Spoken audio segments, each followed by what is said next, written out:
Dins del marc de la 26a edició de la Fira de l'Oli Novell de Santa Bàrbara i com a DOP Oli Baix Ebre Montsià, el que hem decidit o el que hem intentat és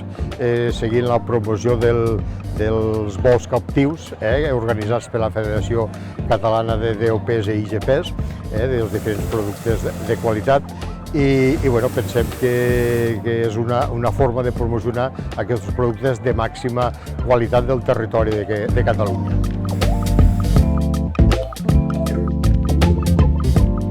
Penso que és una experiència que possiblement és la primera vegada que pugues fer a la vida i que s'ha d'aprofitar, i hem tingut l'oportunitat de poder pujar i això hem fet, pujar aquí al Globo i poder veure Santa Bàrbara des de l'aire. Jo penso que és molt impressionant i a més se veu segur, se veu estable. Al principi sí que et fa una mica de rum-rum, a veure què passarà quan pujarem, però una volta a dalt penso que és impressionant i no fa gens de por.